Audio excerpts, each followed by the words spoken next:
Hello and welcome to episode 4 of Movies in a Podshell podcast, the podcast which takes one great film and couples it with a classic movie from another era. This week's pick, Once Upon a Time in Hollywood. I'm Jamie, and as usual, I'm joined by Mr. Worldwide, but you can call him Jonny. I love that intro. Roger Deakins to Mr. Worldwide in the space of a week. I think that's pretty impressive. Listen, I couldn't let the Pitbull... I couldn't let it go, and I actually can't even distinguish the difference between Pitbull and Flo Rida, their music. I reckon I can sing loads of different Flo Rida songs, but I don't think I've ever heard a Pitbull song. I feel like I need to shave my head now and go the full Pitbull. You actually look like you've had a haircut. Have you? I've had a lockdown haircut. Harriet got the razor out. Yep. She's done a fantastic job, like looking absolutely slick. Like, I obviously always have a haircut, so I don't have to worry about that. I can't tell if Jamie's been sarcastic about my hair or not, but hey, we'll find out. No, it looks good. Like, I thought you knew of some secret barber that I was going to have to try and contact because I had to do my own beard. So I don't know what to say. It looks fantastic. I might have to have a socially distanced haircut from Harriet. No, no, we can't do that because actually, no, current UK government guidelines would not allow that. So we won't be doing that. We follow the rules all the time. Anyway, so we're going to start off the show like we normally do every single week. Yes, it seems to be weekly, and let's see how that goes. It seems to be working. I mean, we might be pulling a double shift today and tomorrow. Who knows? I don't know. Right, so we're starting off with what we've been watching. Jonny, what have you been watching? I have been watching so many films for the pod. I have not watched that many additional films because we are double bulking at the moment. However, I've been watching quite a bit of television that I've missed out on. So I've actually started watching WandaVision, and I'm not going to give out any spoilers because I'm sure there's a lot of people who haven't watched it. But I've really enjoyed it so far. As I'm sure people have seen from the trailers, that it's got a very different feel to anything I've seen from Marvel before, and the fact it's kind of... Thank God. Looks like an old sitcom from the 50s, and then the next one's kind of in the 60s, and they go through different eras. So it's just really nice seeing something really creative and different. And in a weird way, it's not the same, but it kind of links up to the film we are talking about today, and the fact of it's a modern film's take on an older time period, which I always quite enjoy, to be honest, from production value and that kind of thing, really. Yeah, from what I've seen of WandaVision, which is pretty much zero. It's such a breath of fresh air because I am so sick and so tired of the Marvel. Like, that sounds a bit harsh. Do you know what? I enjoy it. I'm just a little bit. It's tired. It's tired now. It's definitely a. What would you call it? A formula. It's very formulaic now, isn't it? The thing that was frustrating towards the end of the phases, and I won't go too into it, but was every time you went in and Doctor Strange was basically the same as Iron Man 1, and it was just the twist was it was a different person. But they did perfect the formula, and I think that's what Marvel knew they were doing. They found their niche, they found their audience who'd like seeing that stuff, and they did it over and over again. What I really liked about stuff like my favourite of the Marvel films was... Infinity War, because it was like Empire Strikes Back. It's the ending you don't expect and everything goes wrong, kind of. That's the one that I enjoyed because it did something different, and for me personally I enjoy that far more than I did for things like Ant-Man or other ones. I still enjoy those films, and I can't say that I've never enjoyed any of them. I have. It's just I found them all quite similar to a point, and then it was really nice when we started doing these different ones. I quite enjoyed Winter Soldier for doing something different as well, to be honest. I think there are different ones in there, but there are a few too many that were getting a bit similar. So yeah, WandaVision has been great in the sense of something really different and quirky, to be honest. It reminded me like X-Files episodes back in the day, like a one-off random tangent for a day. I just enjoyed it. Well, the style is actually based off of the like a particular graphic novel from the called The Vision, I believe. Okay. I'm pretty so that actual graphic novel it's almost like it's definitely inspired by that, which is just much more interesting for me. But like you said, don't get me wrong. I think what Marvel have done in terms of the journey they've taken everyone on, it's been absolutely phenomenal to keep up that like level. However, I think I'm just a little bit jaded now. Like that's all. I'm cool. Like I can still enjoy them just like you. But yeah, Endgame, like you said, like that. The ending of Endgame that's what we want. Like just something a little bit different. And it was the climax. I don't know if they're ever going to reach that again. They're never going to get to that peak again for me. I personally was Infinity War more than Endgame, you know. I loved the ending of just...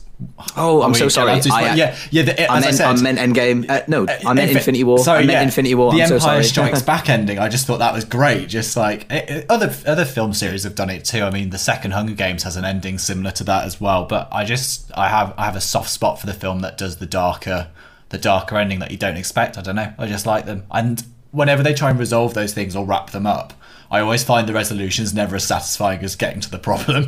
So I quite enjoy watching the downfall and not so much the how it resolves afterwards. Redemption. That's the word. There you go. 100%. No, I fully agree. How about you? What have you been watching? So we randomly watched American Psycho, which, bizarre actually, like I would have ranted and raved about how amazing this film is. It's still very, very, very good.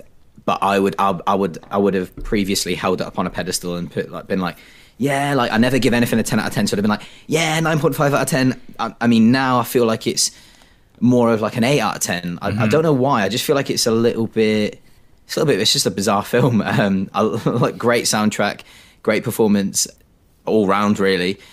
Just crazy film. I don't need to go into it. Like we all know it's been done to death by now, I guess. But yeah, American. I've got to say, it's one of my favorite movie scenes of all time. Is the bit where he's, and I'm sure everyone's going to know what scene I'm talking about. It's the part where he is looking at the business cards, yes, and he's like sweating, and he's like, "Oh my god, it's eggshell with raised lettering," right? And it's just like so funny, like how intense he gets just literally about a business card, because that's their world. All they care about is business and like looking good. But yeah, it's a strange film. I probably enjoyed it less this time than I have in the past. So when I was an angsty teen or whatever, I would have been absolutely buzzing off it. So yeah. And then I watched, for a little event on Instagram, I watched, it was called a Stone in Your Shoe event, and it was done by Moving Pictures and Film Forager, who actually writes into the show quite a lot. And I think we've got a question from her this week. We missed her last week by pure accident. But yeah, we're going to answer a question this week, Chandra. So I watched The Assassination of Jesse James by the coward Robert Ford. Now, let me tell you, Jonny, I know you haven't seen this, but this is well up your street. It is, I would say, one of the most beautiful films I've ever seen. Roger Deakins. I was waiting for the reference for Roger Deakins to be coming out because I knew he was involved. Yeah, it's a brilliant film. I did a review on it. So the first time round, so I was actually expecting, it's a western, right? It's a western following Jesse James. Like it's like a character study. Brad Pitt plays Jesse James. It's got Casey Affleck in it, and it's the first time I watched it, I was expecting a western, colourful, vibrant, kind of like fast-paced kind of thing. And then when I actually sat down to watch it the first time, I was like, oh my god, this is 2 hours and 40 minutes and it's really boring. And I didn't finish it. I just was not expecting what I watched. So I was like, right, this has been doing my head in for ages. I'm going to watch it for this event. So the idea of the Stone in the Shoe event was essentially you watching a film that has been bugging you, and that had been bugging me for ages because I knew that people rate it so highly and I just didn't get it. So this time I went in with fresh eyes, knowing that it was a slow burn. And I actually described it as like an anti-Western. It's literally, it is a Western, but it's got none of the Western elements you'd ever expect. It is a slow burn. It's a full-on character study. And it's shot absolutely unbelievably. Roger Deakins he's done it again. He's done it again. You could see it in a museum. That's what I said. So I said that go on. So I've watched a Roger Deakins documentary this week, and it's not actually a documentary. It's a YouTube clip, and it's basically taken all these different interviews that he's done from his early work to now, and he was talking about the fact that he doesn't like when people single out a shot from a film or say that they've really noticed the cinematography, because he feels you should experience a film as a whole, and if he's kind of doing something that's too pretty or too distracting, then it's taking away from everything. Stop being so amazing then, Roger Deakins. Well, yeah. And also, I would say for films such as Blade Runner 2049, which is absolutely stunning, it's very hard to not get distracted by the cinematography because it is so incredible. But anyway. Yeah, so, I mean, yeah, you're absolutely right. And So for Jesse James, basically Roger Deakins, he created his own lens called the Deakinizer. Do you know about that, Johnny? No, I don't. No, so it's basically, it creates like a vignette effect. So yeah, it creates like a blurry depth of field effect, and he removes the front element of a vintage lens, but also using the lens from an old camera in front of an Arri macro lens to make the image look more vintage, and it changed the color and the vignette in around the edges. So actually invented his own lens. So the only other times I've heard of that, and I'm sure it's happened loads over the years, is Stanley Kubrick did it for Barry Lyndon. So he created like a lens to capture stuff really, really far away. Yeah, I think. Does that sound right? Or that sounds about right. But also on The Shining, I'm sure they had a special lens for the corridors because it had to be a certain wide angle to do the tracking shots. Right. Now I've said that, I'm gonna have to back it up on the pod in a future episode. So when we eventually do The Shining, I will fully do my research because I don't like being a part-time Charlie on here. So part-time Charlie, part-time Johnny. And that's going to be your name when I introduce you next week. Anyway, so yeah, it's the film's essentially like it's beautiful. It's a character study. It's morose. It's sad, and it's exactly nothing I expected. So actually, this time round, I was ready for that, and I really, really enjoyed it. So yeah, and that's pretty much all I've been watching. What were you were going to say something? I was about to say I've actually watched another film which I completely forgot to mention. I watched Gone Girl, of course, the David Fincher film, because why would I start the podcast without saying I'd watched another David Fincher film? I mean, come on. I feel like this is going to be a running thing now on every single episode where you mention David Fincher and I mention Dirty Dancing somehow. Oh, just did it again. Well, yeah, so Harriet said, let's watch Gone Girl, and I said, yeah, great. So we watched Gone Girl, and it's really, really good. It's a shame that I know it's one of those films that some people have seen bits of spoilers from the internet, so I'm not going to talk about the plot, but it is just a great domestic noir is how I'd describe it. And even if you have seen spoilers for the ending, the way it pans out is not the way you expect. I've also read the book, and I would say it's one of the most faithful screen adaptations, which I always enjoy. We've talked a lot about that before with the Bond books and that kind of thing, so really enjoyed it. Yeah. I've actually heard that Gone Girl, I've not read the book, but I've heard that for once, which barely ever happens, the film is better than the book. Oh, I really want to go into it, but it's really hard without doing spoilers, so I'll wait till we're not going to do spoilers now. Let's not do that. I'll wait till a day we go into it, because I'm sure at some point, I know we've just done Fincher, so it'll be a while away, but I'm sure we'll eventually talk about it. But the thing that I find really difficult to compare between the film and the book is, in the book, it utilises diary entries at points, and it's really good for getting into the mindset of what the character's thinking. And then in the film, it's not always used. There are voiceovers, but it's not always used at the times I would want it to be from the book. So without giving spoilers away, sometimes when someone does an action, people go, why have they done that? And again, in literary form, it's a lot easier to get across why, because it's their thoughts pouring out, whilst in a film, it's kind of leaving it more to interpretation. And I think that's just a difference between the mediums, but it's just something that's my one thing about Gone Girl, because I really enjoy both, but I just, Yeah. So that's pretty much what we've watched this week, which isn't much. But do you know what? We've got a lot to talk about, because the next film, another one of my favourites, one of my favourite directors, we know I can't choose between him and Scorsese. It's Quentin Quarantino at this moment in time. Right, we're going to talk about Once Upon a Time in Hollywood from 2019. It's official, old buddy. I'm a has-been. Here I am, flat on my ass. And who I got living next door to me? I'm Sharon Tate. I'm in the movie. You're in this? That's me. Hey! You're Rick Dalton. Don't you forget it. So, I mean, I usually talk about the plot. There really isn't much of a plot, but it's we know it's Tarantino's love letter to LA, Hollywood. So basically, if someone twisted my arm behind my back, what I would tell, and they said, tell me the plot of Once Upon a Time in Hollywood, I would say something like this. So essentially, it follows an aging Western star who is sort of like trying to come to terms with the fact that he's no longer the hot kid around town. Hot kid around town? Hot property? I don't know. Whatever you'd call him. He's no longer, he's not that popular anymore, and he's definitely on that downward trajectory now. It follows Rick Dalton, so that's the person I'm talking about, played by Leonardo DiCaprio, and his right hand man Cliff Booth, played by Brad Pitt, is his stuntman. And so it essentially follows that, really, like set in 1969. And so these stories there's several threads to the film. So it follows Rick Dalton, Cliff Booth separately, and then Sharon Tate, which is the third sort of thread we'll follow. And that's essentially it. Like, so I guess let's get into it. Like, what do we say?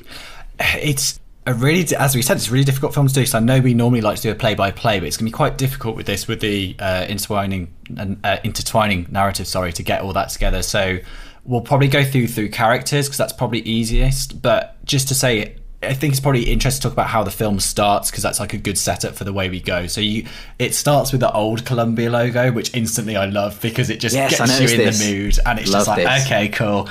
And it starts with a black and white TV trailer of Bounty Law, which is the fake TV series that Leonardo DiCaprio's character Rick Dalton stars in.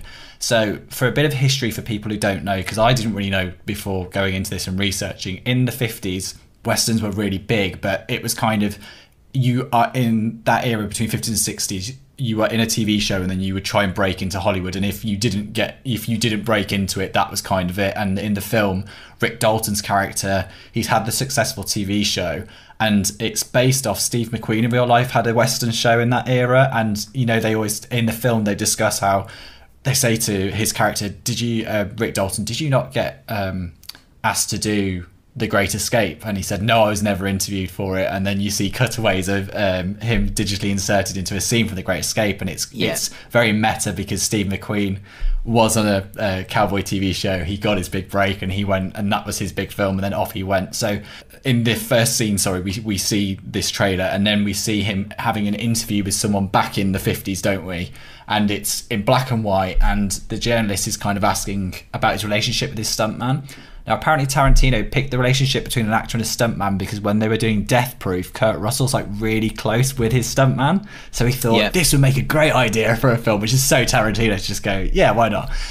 So this was the context. But this interview really sets up the relationship between Leonardo DiCaprio and Brad Pitt's character Cliff, because they're just joking and not taking it seriously. And he's just so reliant on Cliff, isn't he? Oh God, yeah. Like, I mean, I must begin with saying Cliff Booth, played by Brad Pitt, is probably, he could be my favorite Tarantino character ever. The way Brad Pitt plays him, and I'll go on to a little bit about that later. So yeah, as Jonny said, yeah, Bounty Law is like, it was based off an actual TV show called Correct. Wanted Dead or Alive, I believe. Yeah. So yeah, their relationship is amazing. The relationship actually they made in real life as well. So them two actually really get on in real life now because of this, and it kind of shows pretty much at this stage Tarantino can approach anyone he wants and they will say yes to being in his film. Apparently, normally DiCaprio takes something around 20 million, and he takes a pay cut to do the Tarantino films because you can't afford to have Brad Pitt and Leonardo DiCaprio. So he took a 25% pay cut. There you go. It was a 25% pay cut to be in this film, because he just wanted to work with Tarantino again. And you can kind of see it, like the amount of cameos we see in this, and I'm going to go into that later. Like, someone's wrote in about the cameos, but we'll answer that in a wee bit. So yeah, I guess it kind of starts off with them two, like Cliff Booth and Rick Dalton, going into this bar and they meet Al Pacino. But as they do, we were talking about the intertwining narrative. The going to the bar is kind of signalling it's the end of Rick Dalton's shining star. The fact he's got to meet this film producer who's going to offer him this opportunity he doesn't really want to take, but it's intercut with Sharon Tate arriving in LA. She's just moving into the big house, because the whole film is about old Hollywood and new Hollywood.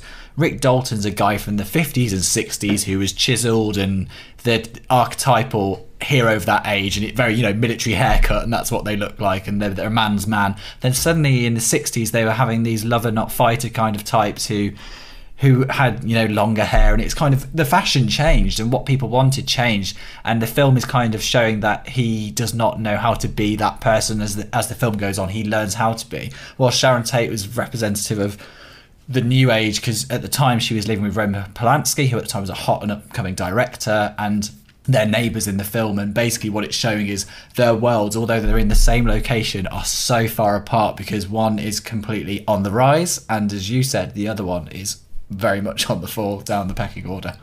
Exactly, and we see Rick Dalton walk into this bar, and he sits down with Al Pacino. Quentin Tarantino actually wrote the part for Al Pacino, knowing it would be Al Pacino, so he wrote that part specifically for him. And we don't see much of him, but it's just lovely to see Al Pacino in anything, to be honest. And essentially, Al Pacino just tells him how it is. You are a little bit washed up. What you need to do now. So around this time, there was loads of sort of in the late 60s, there was loads of like Sergio Corbucci, who actually gets mentioned a lot in the film. They were starting to come out of a lot of Italian westerns. So I think you had stuff like Django coming out as well, which was Italian. Films like that, and you had that coming out, and then Rick Dalton kind of he's told that basically you're not the new kid on the block anymore. You need to go somewhere else. Like this is not for you. And so he's pretty devastated, and he walks out, and sort of Cliff Booth's like, "Oh, what's wrong?" He's like, "I got to star in Italian movies. That's what I got to star in Italian movies." Like, and he's going crazy, isn't he? They're talking about listening to Leo and Quentin talking about the character. They play with the idea of him being bipolar as well as an alcoholic, because in the film he's just drinking a lot throughout the shoots and through his day in general. So Cliff's his driver because he's lost his driving license due to a car incident, drink driving offence. But what's really great is Cliff and Rick are so different, but they're worlds apart, and we literally see that because Cliff goes home with Rick and they watch the TV to see his latest episode of what TV show he's on. Yeah. And then after that, you see Cliff go home, and he lives in a trailer park way outside of Hollywood. He has to commute in every day. But I'm jumping ahead a bit there, because I should say one of my favourite things about this film, because Tarantino loves his detail, is the fact that he's put Leo in all these different TV shows from the era, and it's so enjoyable to watch them film in the style of that era and replace Leonardo DiCaprio into those scenes. You know, I love talking about different techniques and cinematography, and I love the fact they had different film stocks for what they were doing. So they shot all the old TV footage in 16mm because that's what it was shot on back in the day. The whole film itself is shot on 35, but they also use Super 8 to film some of the behind the scenes at Sharon Tate's house and that kind of thing. So again, just so much detail. The fact Tarantino does this, and it's exhausting how much detail has gone into this film, really. Yeah, and it's almost like, I think it's criminal to think that people could watch this film and just watch it. It's a 2 hour 40-minute film. Watch it, kind of enjoy it. It's a little bit of a slow burn for a lot of people. That's the feedback I've got from my friends when I sort of recommend it to them. The fact that this could be a throwaway film to some people, and me knowing and you knowing, and soon everyone's going to know the amount of like stuff that's gone into the back end of this, the production design, the work that's gone into it. It's definitely Tarantino's most detailed piece of work. It's been described as his magnum opus, as, you know, his big, most personal project, and very much as people used to describe Zodiac for David Fincher. And I do think it is, because both of them, Fincher was obsessed with the idea of Zodiac because he remembered it growing up as a child, and Tarantino said, I remember this as a child. One of the things we see a lot in the film is people said it was excessive because you'd see cars driving and you're basically in the POV of being in the passenger side looking at the person who's driving. And Tarantino said that's because when I was a kid and my stepdad drove me around Los Angeles, that was the view I saw. And also it's showing off as well, to be completely honest, that they've blocked off miles of road and they've got all the old cars in from the 60s, and they are showing it in a continuous shot to make the point of, we've not digitally removed things here. Here are all these cars from the era out, and the amount of production value and design to that is absolutely staggering, really. Yeah, 100%. And the fact that he's actually like redressed pretty much every single storefront, which like all the storefronts, and to the point of where the detail he's gone to of making sure that the cinemas they pass on the day that was shot, so say it was based on Tuesday the 8th 1969, the films that are displayed on those cinemas are the actual films that were displayed on the cinemas back then. And that stuff like that was mind-boggling. Apparently he did also, if there was a shop with flyers in, he'd also have flyers that were like time period correct. The pamphlets. It's just next level terms of production design. And someone raised a really valid point, which was the costume designer for this film she had to make the period costumes for the people appearing. So Sharon Tate, played by Margot Robbie, Rick Dalton, the actor at home. But then she had to make the wardrobe for Rick Dalton when he's at work, and it's all these cowboy outfits. You know, it's so... She's basically made 3 films worth of costumes, you know, for one film. I just thought that was amazing, really. It is incredible. And I must, like, just literally... Barbara Ling is the production designer for this film, and someone needs to. We always talk about the director, we always talk about the actors. Barbara Ling production design, unbelievable. And what a legend. Also, to be fair, we also speak up a lot on cinematographers, and the production design is such an integral part of that because they're capturing the production design, you know. So it's just as important. Yeah, exactly. So yeah, and then after this horrible meeting, they sort of get in the car and they're driving along, and this is when we first kind of see these hippies, I guess. That's what we're describing. I don't want to spoil who they are just yet, but yeah. So this for me massively. I am almost certain this is so one of Tarantino's favorite films is a film called Switchblade Sisters. Mm-hmm. And so that is, and it's. I would have definitely used that as a pairing. Like I would have begged us to use that for a pairing, but it is simply unavailable to us. And so it's basically about these, like this gang of girls that go around, sort of like killing, mugging, that kind of thing. And these characters, these girls that are like these hippies that are walking around, they're exactly based off them. I'm almost certain. So then they walk across the front of Cliff Booth's car, and how many times have we seen that in a Tarantino film? The thing that come to mind straight away was Marcellus Wallace walking across the front of Bruce Willis's car. Yes. And he looks into Bruce Willis's eye, and then it causes all the carnage in Pulp Fiction. So that reminds me of Psycho. If you watch Psycho yet? Yeah, I've seen Psycho, yeah. So she's driving away with the car and the money, and she pulls up at the traffic lights, doesn't she? And she does, there's that of course. split moment where there's like the character takes a second glance at her, and then it's panic she station. Gets pure paranoia. So exactly. And maybe it's a reference to that because we all know he's a big, you know, devout follower of cinema in all good and things. he does love Hitchcock as well. Like if you look at his favorite films, there's many a Hitchcock film in there, Torn Curtain included, by the way. Wow. Yeah, he likes a bit of Torn Curtain. Okay. So basically that's the setup of the beginning of the film, and then we kind of see it cuts to, I guess, Margot Robbie. She's like sort of walking around, really jovial, always smiling, really lighthearted, and she's portrayed in an almost like angelic way. I think like he's obviously really. I think he's been very careful in the way he's portrayed her, and he obviously cares about it a lot.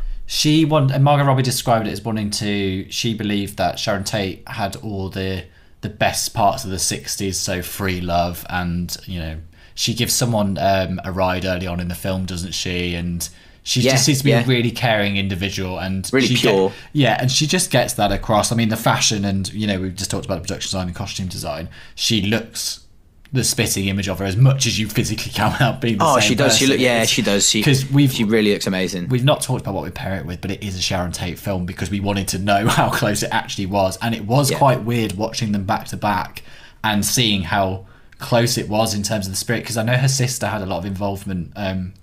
Deborah, I think it was Deborah.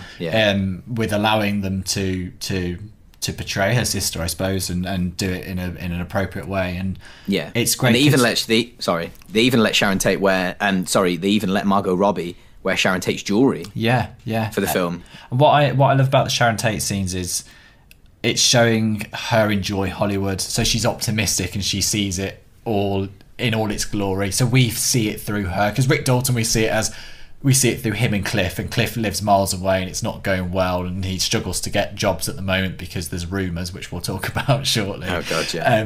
But on the flip side of that, you've got Margot Robbie's character Sharon Tate, who's, you know, she's just moved up to the top of Hollywood Hills or whatever you call it, Los Angeles, and she's on the up, and she's in the fourth picture of a spy franchise, which she usually does well, so she is 100% on the up at this point.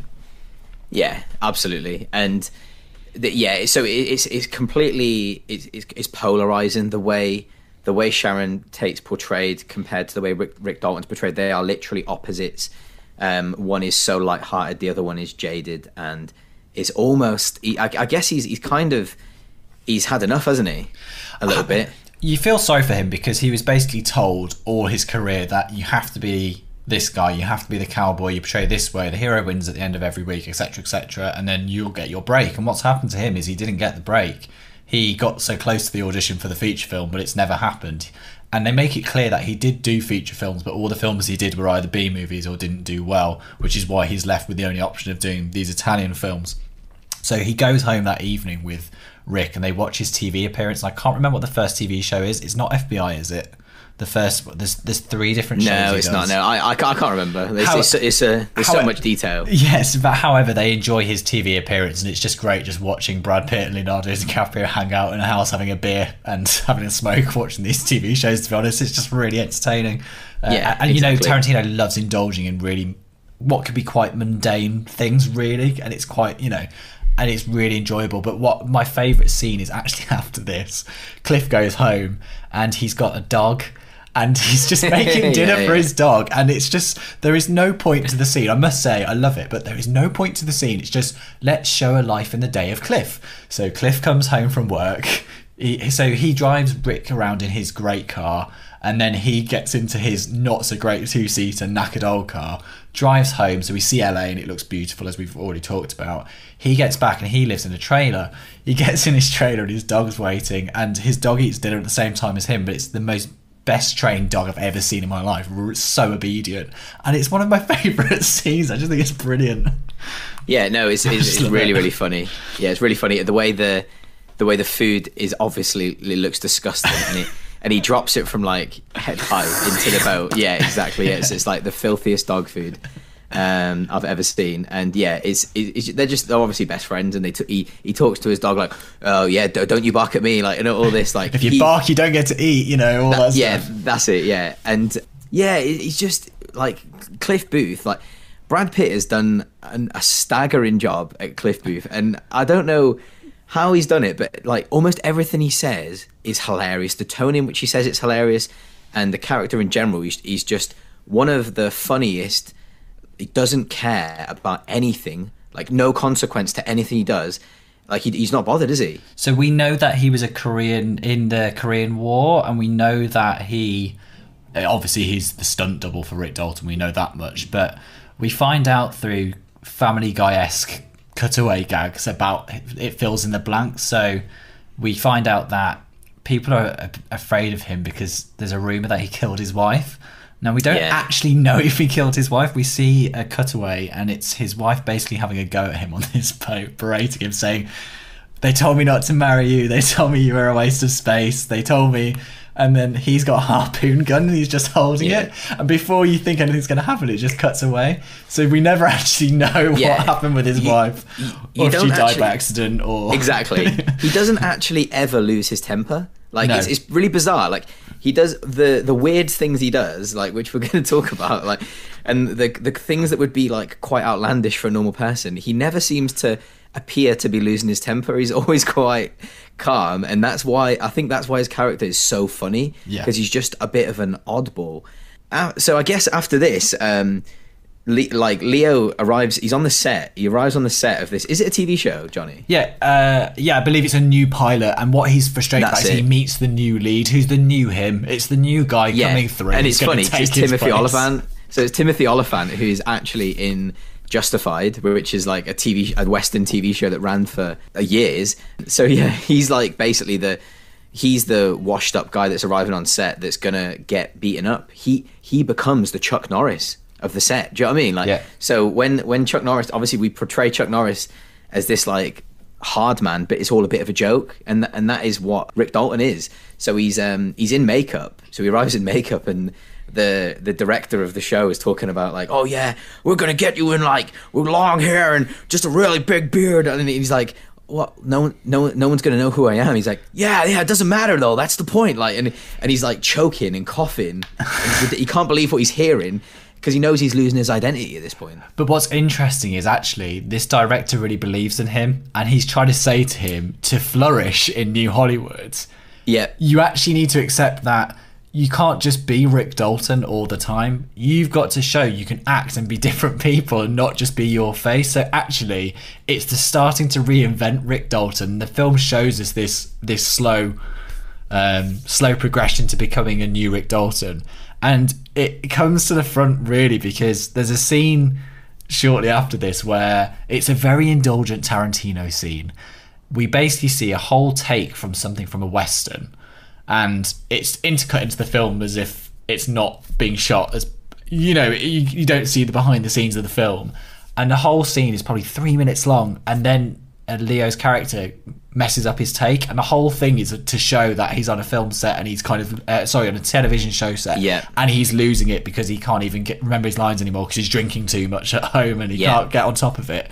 And then there's a scene which is, apparently Tarantino doesn't like doing lots of improvisation, but with these guys he let them loose, and they left the camera rolling in the trailer, so you basically see Leo have an absolute breakdown in this trailer because he can't remember the lines and he's taking the mick out of himself. We'll have to put an audio clip in of that because it's so oh god, it's incredible. And Embarrass yourself like that in front of all those goddamn people. I hope you enjoyed that. We basically, he is like, he just loses his mind, and that is, it's incredible, isn't it? Like that good. Apparently, so I heard like Leonardo DiCaprio struggled playing Rick Dalton because he had to act a little bit badly and stuff, and he's not used to it, that kind of thing. Like, so I heard it was quite challenging for him. But yeah, that bit where he's like, he's messed up his lines. He was drinking loads the night before. He's an alcoholic, and he's like really giving himself grief, like as you've just heard. Then the next day he comes in, he promises himself, he's like, you're going to be better, like all this. So he promises himself he won't drink anymore, and then immediately takes a swing of his drink, then realises he's taking a drink and then has to throw it out the door, which that's just such a good detail. It's just so good. It's incredible. So then he comes in the next day ready for business. Oh, sorry, but before that, he actually bumps into this little girl on set who is really interesting back and forth between this girl who's 8 years old, and she is like really embodies acting. It's her life. Like she's brilliant, by the way. The actress who actually plays the part, of the actress. She says the idea of the actor is to achieve the best. He says, why aren't you going for lunch? And she says, I have a scene after lunch. And he said, so? And she says, if I eat, it makes me sluggish and it takes away from my performance. And it's getting to Rick, we should say, getting him to think more about, maybe you need to take acting more seriously. He doesn't believe in the idea of achieving the perfect scene. He just thinks you turn up, you say your lines, they film you, and off you go. And she's the opposite, saying she treats it almost like a theatre performance, and she's got to be all-encompassing, you know. Absolutely. She kind of she coaches him in a sense, and he feels vastly inferior, and it appears that he is inferior in general. Like, so then he obviously that day they're reading this book, and so she is reading a book, and he's asking her what he sits next to her, and he's making loads of noise, like he's a bit of an old man, like, and he's making loads of noise and quite interrupting her, and she's reading this book. He's like, oh yeah, what are you reading? And she tells him it's something really sophisticated. I can't remember what it is. And then she says to him, what are you reading? He's like, well, it's just this Western. And but the Western he describes is essentially his life, isn't it? Yeah. Isn't it? Yeah. So it's really, really interesting. And the scene's a good 5 minutes long, but it's a classic example of a Tarantino monologue, which is for me so interesting. And actually, do you know what? Someone writes in, Johnny, and they say, and they've asked, what is your favourite Tarantino monologue? So why don't we answer that right now? I'm going to be an absolute cop and actually say that one. I was really struggling. I had a top three, and it was between you're going to say that one? I was going to say this. There was the Christopher Walken in Pulp Fiction, which is about the watch, how the watch has come to pass. Right, okay. And my third one, what did I pick for my third one in the end? I was going to say Michael Madsen in Reservoir Dogs. Right, okay. I suppose that is a monologue after the chair, when he's got him tied up to the chair, he's going at it. Yep, we'll allow it. Well, it's our podcast, we're having it. So I'm actually staggered that you didn't mention the big obvious one, which I'm not going to choose, but Ezekiel. So But that's the point. I know Yeah. we're always difficult in this podcast, let's be honest, with our film selections anyway. We're not going to pick that one. We want to surprise you. We want to surprise you. I know. That's it. Like, we're not going to sit here and be like, Ezekiel, because it's so obvious. But what I love about this, my number one, the reason I picked it is the fact it's coming from an 8-year-old girl. I just find it really funny. It's just, I just think that's what's, to me, so brilliant about it, because it's just so well acted. Yeah, I say all the time, and I say all the time, it's the 4th episode, but I have said many times already in our 3 episodes that I can listen to a Tarantino script all day, like 2 people talking for ages. I was thinking about it quite a lot. It's probably I know this might be a cop-out to some people. It's actually the first monologue I ever heard was from the first film that he did, and that's Reservoir Dogs, when they talk about not tipping. Yes. So at the start of Reservoir Dogs, they're all in a diner. Mr. Pink, Mr. Brown, Mr. White, the whole lot of them, and so Mr. Pink, I believe, doesn't tip. Played by Steve Buscemi, and he said he doesn't believe in it. He's like, and so they have this like really good long 4 minutes of really engaging, really funny dialogue about why he doesn't tip, and it's just hilarious. So that's probably my favorite. And yeah, we all know Ezekiel is probably the best. I've got a question though. I was trying to remember, what was the monologue in Kill Bill? I was trying really hard to remember. It was the monologue from Bill. So the monologue from Bill. When the you opening actually narration, see him. is it?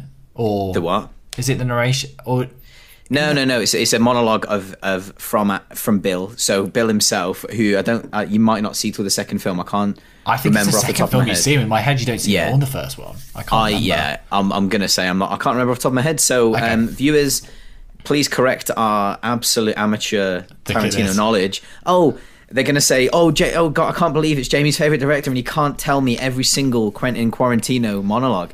Because John would know about Alien 3. That's the difference, mate. John would know about Alien 3, and it only took us about 40 minutes into the episode for him to mention it. Fantastic stuff. How far are we in, John?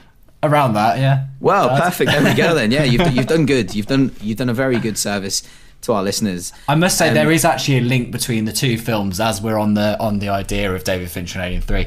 The guy who did the special effects for this film was John Dykstra, and John Dykstra did the effects for Alien 3 as well. You've actually done it. You've actually somehow got a link. Oh my goodness. So I think I don't know what digital work was done in this film.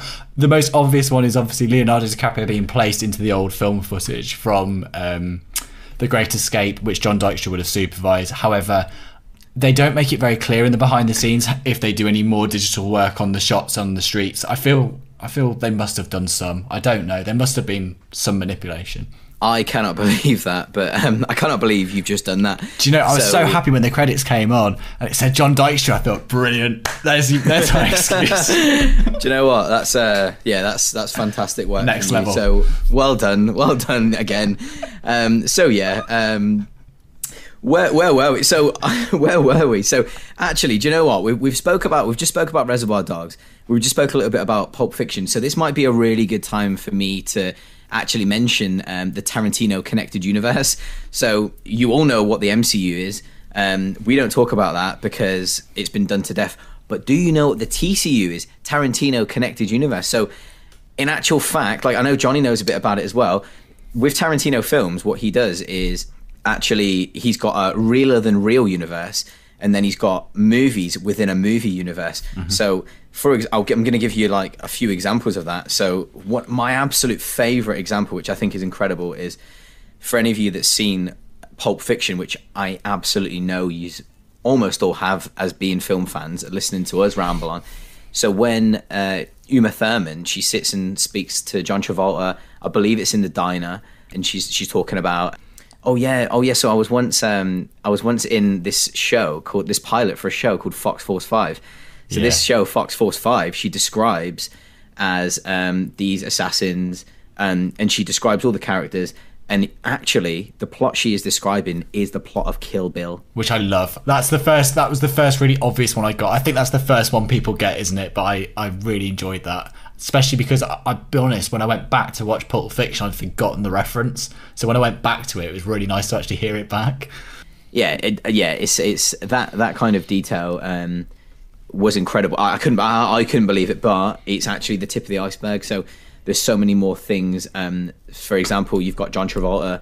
I believe it's Vincent Vega plays, and then actually Michael Madsen that plays Mr. Brown, I believe, in Reservoir Dogs. They're brothers. Yes. So they're actually brothers in that world. The briefcase that is stolen in Reservoir Dogs is the briefcase that is presented to Marcellus Wallace in Pulp Fiction. All of these things are all linked. So there's actually an actual chronological order you can watch them in. I believe it's Django first, then Hateful Eight. Running through all these are just little themes, like the obviously the Red Apple cigarettes. So yeah, there's stuff to explore there. A lot of the characters are related to each other. It's incredible. There's some about Hateful Eight as well. Some of the characters from Hateful Eight being linked to the characters in Glorious Bastards, maybe. But there's a really good video about this on Screen Rants, and I would recommend genuinely, if you are interested in Tarantino and you didn't know about the shared universe, if you go on Screen Rant and search the TCU or Tarantino universe, it's a really good explanation of how they all link up, because it's not just the films that Tarantino's directed and written. There's films that he's just written, or people have asked to be part of the Red Apple cigarettes. And so like Natural Born Killers, yes. True Romance, From Dusk Till Dawn. That's the one I was trying to remember. Dust Till Dawn. Which one? Dust Till Dawn. Yeah. So yeah, he's really thought about this way before. So yeah, long before the MCU. And this is the thing, genuinely, jokes aside, the fact is he was setting up this idea in around 1992 was the first time he started doing it, and I find that really cool that he did it that early on. But I suppose it's similar to something like the Universal films back in the day, or the monster films all linked up. So I suppose you know, exactly. It has been done before, but just to have the confidence to kind of go, I'm going to put in a fun reference here, and then another fun reference, and before he knows it, if you do 5 or 6 of them, you have literally made your own universe. So yeah, when I first heard about that, it absolutely blew my mind, and I was so hyped when I seen it, and I was like, this is incredible. But what we've spoken about is the tip of the iceberg, so please do your own research and go and enjoy that. There's an actual chronological order to watch all the films in. You'll see all these little different references, and you'll notice that some of these characters are all related. So there we go. So next, I guess we've digressed loads. Here we are. We spoke about the Rick Dalton sorts himself out. He sorts himself out over a period of a night. So he doesn't drink that night, I guess. But then he comes in the next day, and it shows him walking in from his feet. Obviously, it's a Tarantino film. He walks in, but then he does his scene. So you've just witnessed the scene that he completely screws up, because he keeps asking for lines. The next scene, Jonny, do you want to take this one? Just absolutely nails it, and he does a brilliant performance. And he's got the little girls with him in the scene, and after the scene's finished, he's absolutely made up, because she whispers to him, that's the best acting I've ever seen. And he realises that all the hard work of not drinking, learning the lines properly, being at one minute, not having lunch before he turns up to the scene, it's all made a difference. And it's good character development, because it shows that Rick's understanding the situation he's in, and the initial offer of the Italian movies, as he calls them, is probably seeming not such a bad idea at this point, because he's realising, I need to make my own way at this point and have my second wind, and this is the start of that. It's the start of his resurgence, I'd say. Absolutely, 100%. And yeah, this piece of acting, I seen it, and I was like, it's got to be some of the best acting I've seen as well. The tears in his eyes, the emotion in his face. It's obviously he's acting within a film, so he's acting within acting. It's almost Inception, which he starred in. Anyway, so he's acting within a film, and it's an incredible piece of acting. And I think Leo is probably, I always name him or Jake Gyllenhaal as my favourite actors. I think they're both absolutely incredible. So meanwhile, while this is all going on, Cliff Booth is actually just driving around. He goes and fixes Rick Dalton's aerial that's on his roof, got his shirt off, looking pure buff at about 50. Shredded. Isn't he? Yeah. So then he's driving around, and again he sees this girl again. This girl that he's seen that walked across his car in towards the beginning of the film. And actually she's comes up to his window while he's stopped at the traffic lights, and she's like, "Oh, will you give me a ride?" Blah blah blah, and then he says, "Yeah, oh yeah, fine, no worries." He obviously he's a bit intrigued, isn't he? He finds out that he wants to know where they live and where she's staying. She talks about Spawn Ranch. Now he says, "Great, Spawn Ranch. I used to work there," because he was Spawn Ranch is a real location. They didn't film at the real Spawn Ranch, but they built a set themselves for the actual film. But Spawn Ranch housed a group of hippies who were part of the Charles Manson family. Oh, you're just gonna drop it like it's hot. Okay, there they are. So, Jamie, do you want to give a little background on the Manson family? Because I would say, actually, for context, if you don't know anything about the Charles Manson family, a lot of this will be lost on you. Because the first time I saw it at the cinema, I had a general knowledge, but some of the people I went to cinema with didn't know anything about it, and the last third of the film was completely lost on them. So I would say, well, it's a bit late now because people have listened to all the spoilers, but it was definitely worth knowing about the Manson family before going into the film, because a lot's lost without that context. Yeah, absolutely. And so for me, actually, this had a massive effect on me, because when I watched it in the cinema, I didn't know. So I'm one of those people that don't watch trailers because I feel like it spoils the film nowadays. So I wanted to, and because it was a Tarantino film, it's a big event for me. I wanted to go in as blind as possible, so I did. I went in as blind as possible. I didn't really know much about Sharon Tate.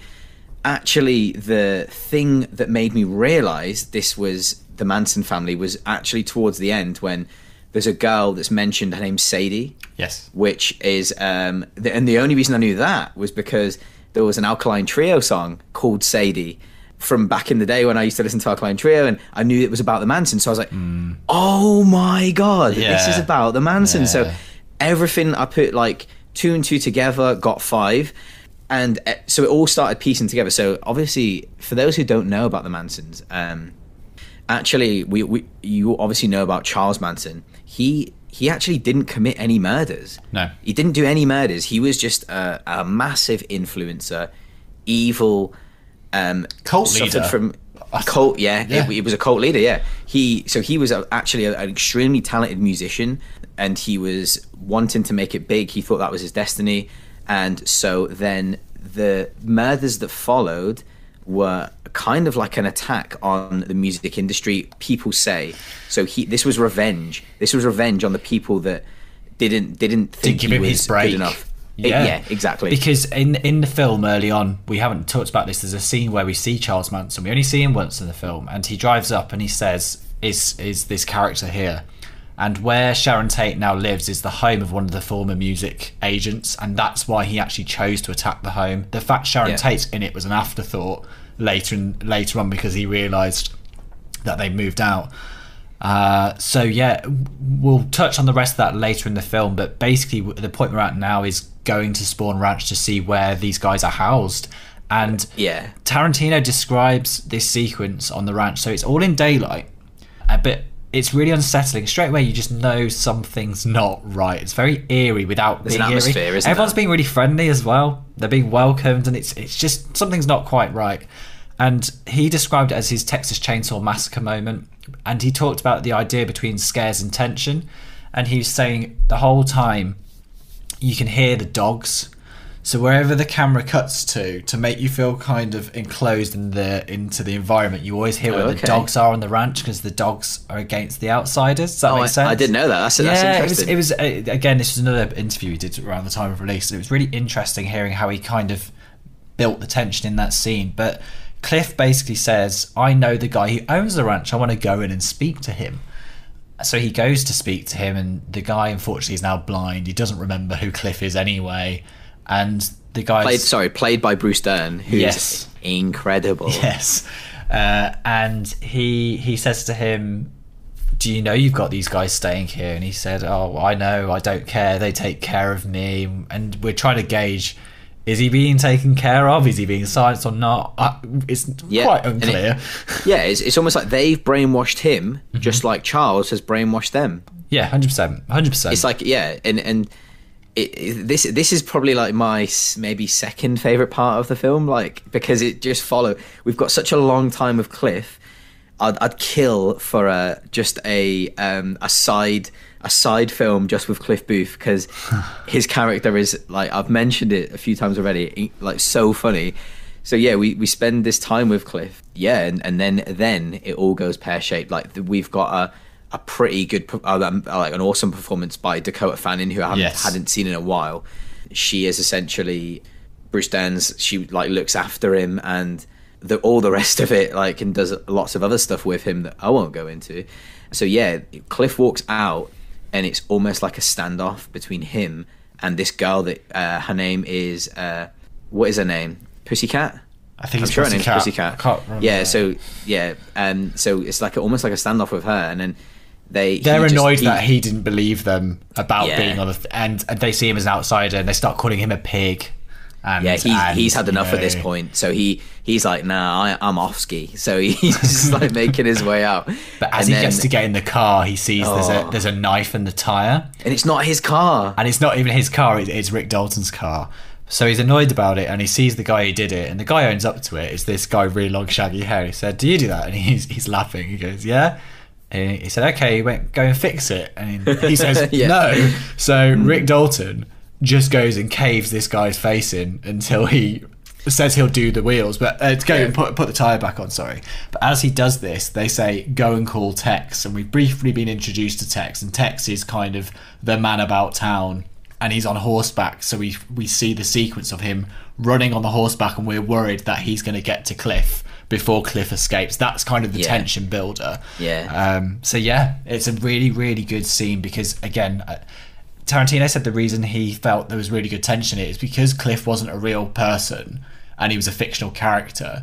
He could have died at any point in that sequence. The audience, the first time you watch it, you don't know what's going to happen to him, and he felt the tension was there for that reason. He said if it would have been an actual historical figure, because it was based on someone who was a stuntman who did go to Squirrel Ranch, but he changed it enough to make it so he could play with the details, let's say.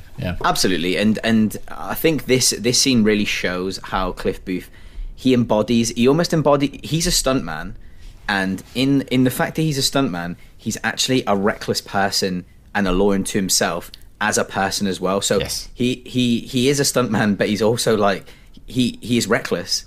I must say that's what it comes across as. We haven't actually mentioned a very key scene which establishes this in his character. Yeah, I know. I was thinking of it. Yeah. He asks Rick when he joins the TV pilot we've discussed, where he sorts himself out. He says, "Can I come and work on this gig?" And he says, "Oh no, it's the guy. The stunt director's the guy from Green Hornet. He's still annoyed at you about last time." So we don't see anything of it for a while. Then it suddenly does a cutaway gag. We see Cliff ask Rick on the first day of this new pilot if he can get involved and be a stuntman for it, and Rick says, "Oh no, you can't get involved because it's the same stunt coordinator as on the last gig I did, and he's still not happy with you." Who is played by Kurt Russell. Yep. So love that, and we find out that the production manager as well is Kurt Russell's wife in the film. Okay. Yep. And do you know who she is? No, go on. So Kurt Russell. So that woman is actually Uma Thurman's stunt double. Oh yes, I did hear this. So she's Uma Thurman's stunt double. She then started acting in Death Proof. Yes. And now, like, Tarantino uses her as an actor, and she's fantastic. She's hilarious. She's really good. So we see the reckless character of Cliff come through, because Bruce Lee starts talking about how he could take on Muhammad Ali in a fight and knock him down. And Cliff completely disagrees with him. So Bruce Lee says, "Prove it." So the first time Bruce Lee absolutely annihilates, they say that who can take each other down, best of 3 or something. Yeah. And the first time Cliff gets taken down almost instantly by Bruce Lee, and it's really funny. Then the second time he says, "Oh, it won't happen twice. I'm ready for you. I know what you're going to do." So he says, "Okay, bring it." And as he does, he gets Bruce Lee and just body slams him into a car, and we find out it's the production manager, the wife's car. So Kurt Russell's absolutely furious because he's left him alone for 2 minutes, and in that time his wife's car's just completely smashed up by the stuntman who he didn't even want to be there, who's forced his way on he already warned don't piss off the wife. Like, stay away from my wife, like, because she doesn't like she thinks you're a wife killer again. And within 2 minutes he's thrown Bruce Lee into a car, and then obviously it's been mentioned quite a lot of times now, like, people weren't happy, like Shannon Lee, Bruce Lee's daughter, they were really unhappy with the way Bruce Lee was portrayed in this. Really upset because he comes across as arrogant. I mean, I've heard that Bruce Lee was quite like that. I don't know for sure, but I've heard he was quite arrogant, and he would, the way he speaks and stuff. Yeah, they were just really unhappy with the way Tarantino did that. I'll be completely honest, I don't know enough about Bruce Lee to comment, but what I would say is, because the film's called Once Upon a Time in Hollywood, it does take liberties with a lot of things anyway, so yeah. I wouldn't worry too much about it. It's in the context of this film. Yeah. It just sets up who Cliff is, but I don't think exactly. it's not a documentary on... No, it's Once Upon a Time, hence, it's a fairy tale. Yeah, 100%. It's a fairy tale. Like, it's a reimagining of this time with fictional characters and some real characters, and that's all it is. Don't think too much into it. So I think we're naturally getting to the next part of the film, which is when there's a big time jump of 6 months. I mean, do we want to speak about when Sharon Tate actually goes to watch her own film? That's quite important. That's very important before that. One of my favourite sequences, and I've forgotten about it, again, just it's so nice because Tarantino talked about when... I can't remember, it was one of the films he wrote early on, it might have been True Romance. He wanted to try and get into the cinema for free because he'd written the film. So the sequence is a play on what happened. So so Sharon Tate goes in and she says, I'm in the movie, and she's going to the theatre to watch herself in the performance, and she wants to see how the audience react, to see if they like her or not. And she eventually gets into the film, and she has a pose next to the poster, and she's so excited because she's going to see herself on the big screen. I think she had done a few films before this, but this is at this point the biggest film to date in her career. And she plays the klutz in the film, so she's always getting in the way of the spy and falling and all this thing. So she goes to watch the scene. So very Tarantino, of course. She puts her feet up in the cinema, and the feet take up a vast majority of the frame. Well, with no shoes on. With no shoes on, and apparently no shoes on, and no socks on. And apparently this is because Sharon Tate did not like to walk around in shoes at any point, which is why the feet are shown to be dirty. That's a random bit of IMDb trivia for you. I was going to say it did make me bulk a little bit. Like I felt a little bit sick, even if they were Margot Robbie's feet. However, just the scene's great because it just shows her reaction to the audience, because the audience are laughing at her in the scenes in the right way. She is the comedic relief, the comedy relief of the film. In the film she's seen at the cinema, I should say. So it's really nice and it's really heartwarming to just see how happy she is that they're really enjoying it and she's part of it. That's it, really. It's just a really sweet scene. Really she's so like lovely and sweet and pure, and that is what the way she's been portrayed. Mm-hmm. And I think Tarantino took a lot of care with that. I mean, next part we've gone back a little bit, but so after all this stuff happens with Rick Dalton at this point, all this stuff's happened. It skips ahead 6 months. Rick Dalton's gone to Italy. Yeah. And he's just starring in those Italian movies. But it's great because it's the character development of he knew that the whole scene with that 9-year-old, 8-year-old, 9-year-olds has taught him he needs to take it more seriously. And she said, she basically says to him, your life could be a lot worse. You've got opportunities. So he actually goes, yeah, I have. So he goes and does, how many films does he do? He shoots loads of action films and westerns. I think he does like 4 films or something. So it sets him up a little bit. I think it's almost his, like, it's acceptance, isn't it? Yeah, and he loves being in Italy apparently because the paparazzi follow him around all the time, so he thinks it's brilliant. That's like the big draw. And then he marries an Italian model, and we get the impression he's not that bothered about her. It's just kind of the fact that because she drew the paparazzi, he was so obsessed with the idea that he marries her. It's kind of implied that's part of it, part of the fame game. Yeah, you know? Absolutely. And it does mention that he goes to Italy to star in Sergio Corbucci films, which I spoke about earlier, who was a big Italian Western real director at the time. And we know that Tarantino was a massive fan of Sergio Corbucci films. So he basically goes away with Rick, comes back, and Rick's sitting there like sipping his. He loves a Bloody Mary. No, sorry, not Rick. Cliff sits there. He's sipping his Bloody Mary. He's in coach. And Rick's in first class, and then we get to a scene in it. It starts getting towards the end of the film now. A scene where sort of Rick sits down with Cliff and says, like, "I'm really sorry, but I can't afford you anymore." So when that happens, it's interesting because the film it becomes really different because they establish what we're going to do. We're going to have one last night together and get absolutely smashed. That's what we're going to do. Yeah. And after that, Kurt Russell starts narrating as if we're watching a crime drama of a recreation evening. So it says, at 9 such and such p.m., Rick and Cliff went to the such and such Mexican restaurant. Across the street, we saw Sharon Tate and so-and-so. And it starts making you feel a bit unnerved at this point, because you've seen all this really nice stuff happening. You feel like you're shifting into this territory of, in the events of that evening, we know the date they have said is the night that Sharon Tate in real life was murdered brutally by the Manson family. And what Tarantino does is uses your expectation of what has happened and turns it on its head. That's where the tension comes from, because the whole time you're worrying it's going to get to that point. Yeah. And I remember knowing when I was in the cinema that it's about Sharon Tate's murder. I didn't know at that point that it was by the Mansons. So at that point I was like, oh my God, this is going to be dark. Horrendous. Really, really dark. Like, I don't know what to expect. So at this point, at this point, I'm laughing because I'm thinking about a scene where Cliff Booth and Rick are sitting there basically getting hammered, and Cliff's got this cigarette. They've gone out for a meal, got smashed. They grab a taxi. They grab a taxi home, and when they get home, again, they're watching FBI files. That's it. So they're watching Rick, like in this TV show, FBI Files or whatever it's called.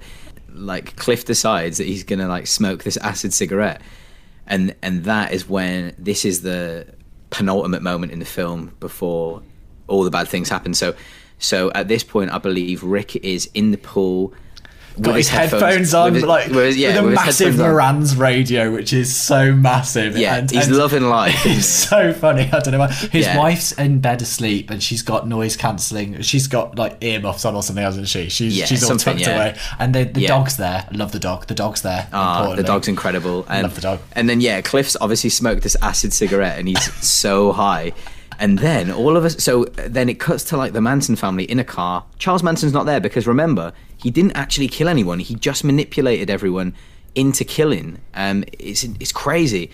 So Sadie, Tex, and this other girl, they're all in a car, and they're like, right, he said, and actually what Manson said was, in this is real life, he said, go in there and obliterate them, as in like this like absolutely brutally kill everyone, like, and that's basically what. And these were like, we're talking about 17-18-year-olds here. Yeah, this is a real thing. And that's when it's like panic stations, and it's like these people aren't professional killers. They're 17-18-year-olds that have been told to go and kill someone. So, and they've been and we know as well they were drugged up to their eyeballs, weren't they? He got them all addicted to like acid. They were doing all sorts of acid and stuff like so that was the big thing back then.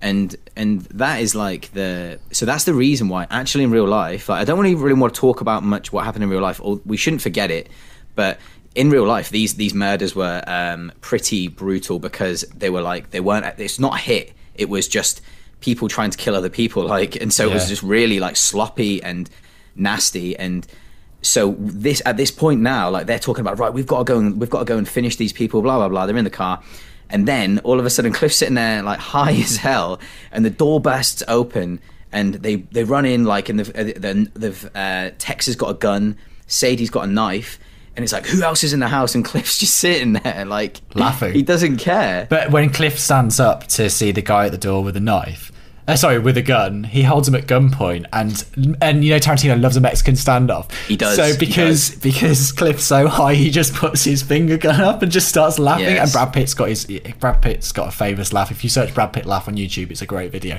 And he just starts losing his mind at this guy. It's just really funny. Yeah. So they're literally pointing. Brad Pitt's pointing his fake finger gun, and Tex is pointing a real gun. And he's like, he doesn't really know what's happening. He's like, no. He says, "Are you real?" He says, "Are you real?" Yeah, and then exactly. And he says, "I'm as real as I'm here to do the devil's work." And which is a famous quote. And he says, "No, I remember your name. It's much dumber than that. It's Tex." Does he know? He says, "Is it?" No, he doesn't call him Tex. He said he says, "Is it Rex?" That's it. Like he gets his name wrong, which is hilarious. And then like Sadie's looking around at Tex like, "Oh my God! Like, how do you know him? Like, how do you know him?" And then all of a sudden, like, he goes and he like whistles his dog, and his dog just starts absolutely mauling him. actually, at this point, Cliff has got what's he got in his hand? Food. He's got the dog He's food. got a can of dog food in his hand, which is an incredible sort of like all comes round in full circle. This scene with him in the dog food, throws a tin of dog food into this girl's face. And it's so heavy, it literally smashes her up. Now, what I want to say is, I know I've talked before in this podcast about not liking extreme violence. Now, Tarantino talks about movie violence and real violence. There's films which try and depict violence in a really realistic way, and then there's films which go really over the top, and this is very much the over the top spectrum. But what I'd say is, it's funny because we are okay with the violence that is taking place because we know what they did in real life. However, in the film at this point, they have technically done not much. They've not done nothing. We don't really know. But because we know the historical context, much like in Inglourious Bastards, are we allowed to do spoilers for other Tarantino films at this point? But let's talk about the idea. It's relevant. Revisionist history. The whole point of these three films, Django, Inglourious Bastards, and Once Upon a Time in Hollywood, it's revisionist history. It's the idea of he takes a moment he likes, he builds it up and changes the outcome to something he wished would have happened. And that's the beauty of filmmaking. He can do that. And he does that here. And we get this weird cathartic experience by watching the Manson murderers get murdered themselves. It's a very strange thing to say out loud, but it's incredible. It's Tarantino's all about twisting the audience's expectations of what you want to see, and my God, he does it. He makes you do that in this scene. Yeah, and I think that when I spoke about the brutality of what they did because they were inexperienced people trying to kill other people, actually what happened to them was like the brutal, like this they in are the film, he is smashing he is smashing her face off I don't like that fireplace about 7 times, and it's so over the top it doesn't even feel that, like, it's almost like cartoon violence, isn't it, at this point? Yeah, they describe it as cartoon violence, but I'll be honest, I still find it quite difficult. But again, as we said, with the context of what we know, it almost condones it. It's a bit of a strange feeling. But the other thing we haven't talked about here is, and this is my fault, when we see flashbacks to Rick Dalton's earlier films, we see a film where he's in something similar to Inglourious Bastards, and he's got a flamethrower, and he's shooting a flamethrower, and it's talked about in the opening 10-15 minutes of the film. We're then another hour and 50 along, more than. Absolutely. And then all of a sudden at the end, so Rick's taken out 2 of them, and then one of them ends up in back out into the garden where the pool is. So Rick's got his earphones on, he can't hear anything, loving life, and then all he sees is his window smash open, and this girl comes into the pool, and he's bricking it because she's already bleeding from the fight with Rick, and he doesn't know what to do. Sorry, from the fight with Cliff. Doesn't know what to do. So he runs into his garage, kind of disappears for a few minutes, and then comes out with a flamethrower. Yeah. And he tortures her. And again, it's so ludicrous and over the top. You just laugh because it's just crazy. And again, with the context of knowing what they did in real life, you're almost cheering for the fact he's torturing this person. But again, it's such a weird thing you've done to the audience to manipulate us to feel that emotion. Of course, and I think the fact that you've already watched like literally 2 hours and 30 minutes of pretty much zero action. There's no action in that film, and then it goes from 0 to 1 million, and it's almost like it harkens back to like films like Alien, where you get like that sort of it's sort of a 1 hour 40 minute. But that 1 hour 20 minutes or 1 hour 10 minutes is like, you don't see much, you see glimpses. And so then it's so impactful when after 2 hours and 30 minutes, you then see like... You're lulled in such a false sense of security once upon a time in Hollywood. The whole way through, you go leisurely pace, and then all of a sudden it's kind of wham bam so quickly. Yeah. But... Sorry, go. You finish. Well, I was going to say, and to be honest, that segues me into a little question we had from Patch. And he says, does it bother you that semi-historical films using like poetic license to create an alternative outcome? So what I mean by that is, I think what he means is, does it bother you? And I couldn't think of any apart from Tarantino really.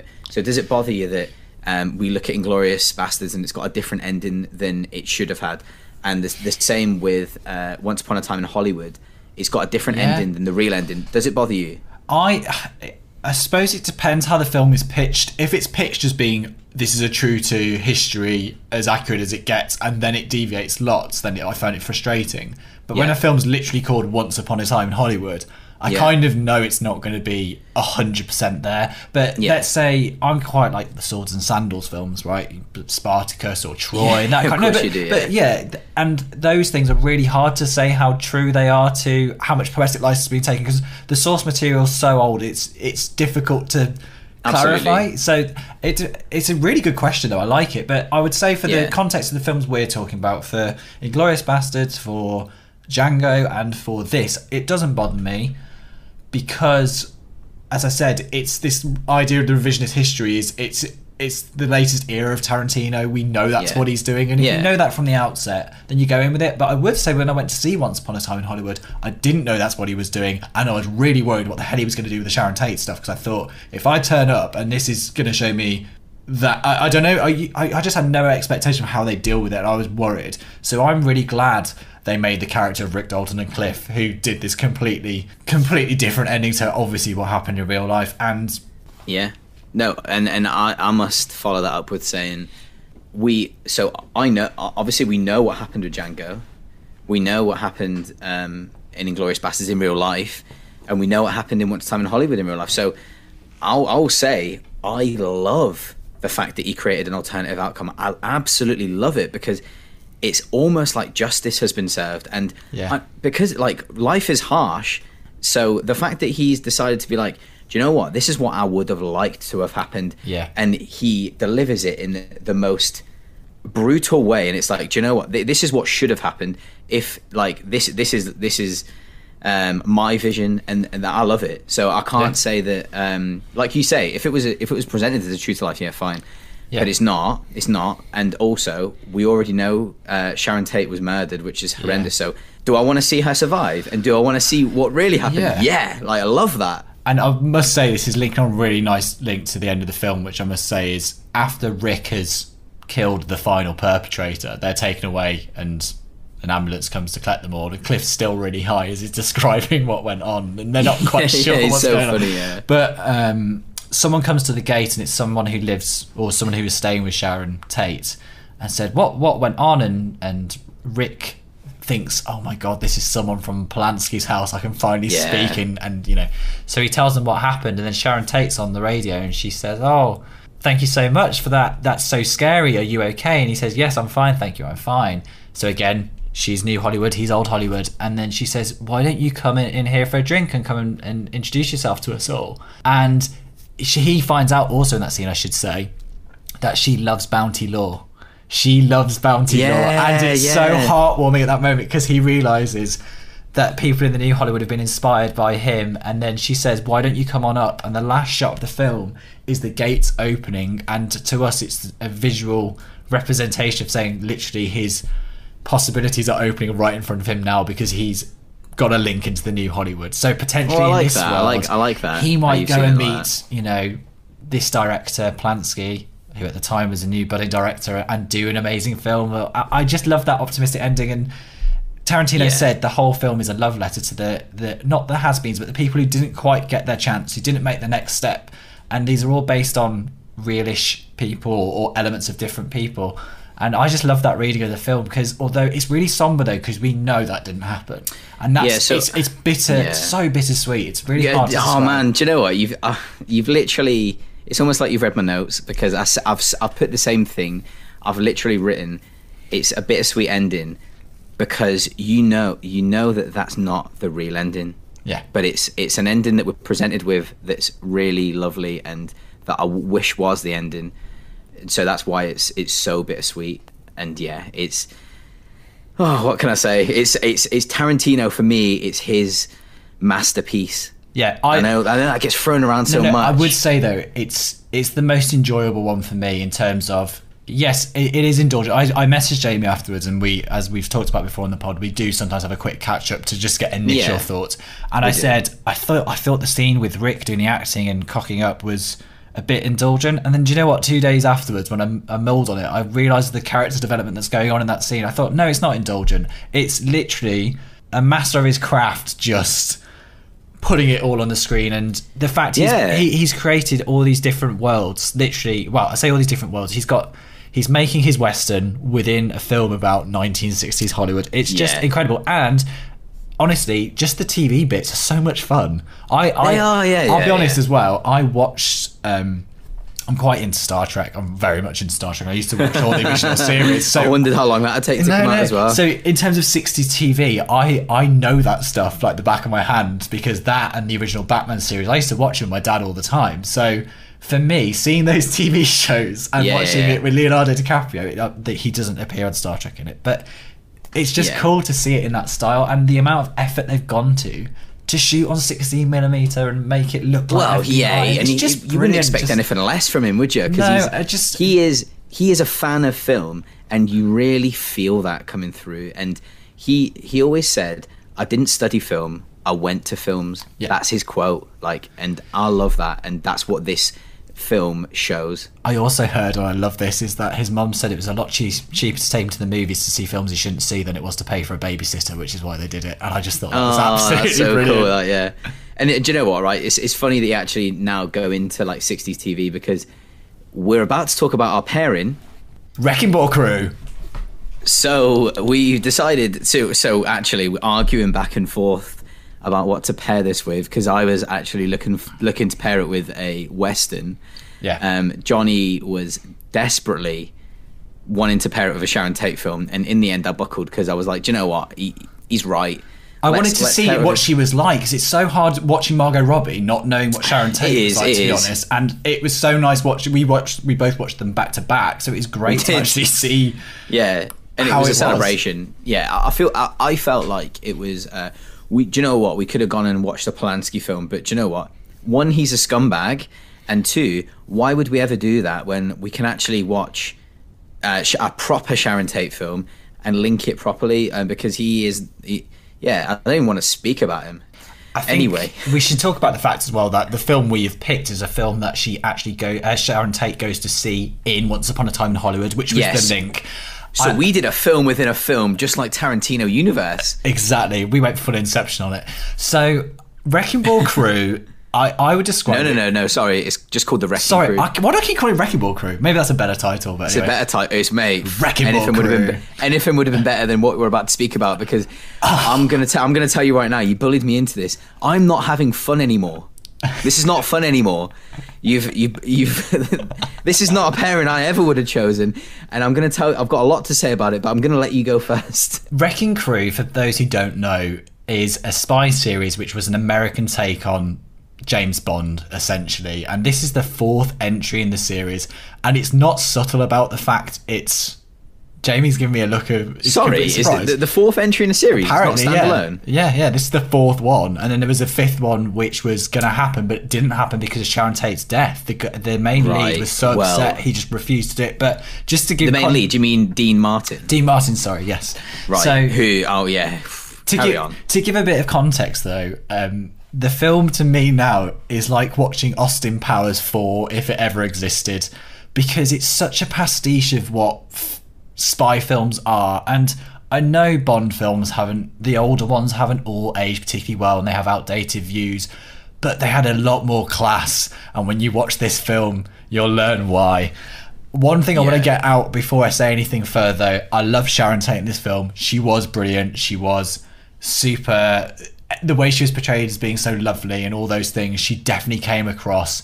She was stunning, and the way she acted was...